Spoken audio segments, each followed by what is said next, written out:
ന്റെ റസൂല് പറഞ്ഞല്ലോ, അധ്വാനിച്ച് കിട്ടുന്ന പൈസയിൽ അല്ലാഹു ബർക്കത്ത് ചെയ്തിട്ടുണ്ടെന്ന് ആദരവായ പ്രവാചകൻ നബി മുഹമ്മദ് മുസ്തഫ.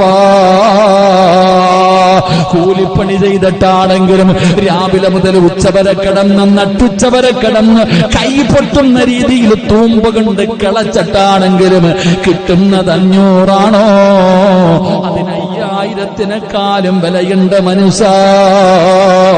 നട്ടുച്ചയ്ക്ക് മാർക്കറ്റിൽ പോയിരുന്ന് കച്ചവടം നടത്തിയിട്ടാണോ, അല്ലെങ്കിൽ പടച്ചവനെ കഷ്ടപ്പെട്ടിട്ടാണോ നിനക്ക് പണമുണ്ടാക്കുന്നത് എങ്കിൽ ഹലാലായ മാർഗത്തിലാണോ, അതിലൊരു ബർക്കത്തുണ്ട്. അല്ലാതെ പറ്റിച്ചും പിടിച്ചു പറിച്ചും വളഞ്ഞ വഴിയിലൂടെ ആരൊക്കെ സമ്പാദിച്ചാലും എത്ര കോടികൾ സമ്പാദിച്ചാലും പ്രയോജനമില്ല മനുഷ്യ.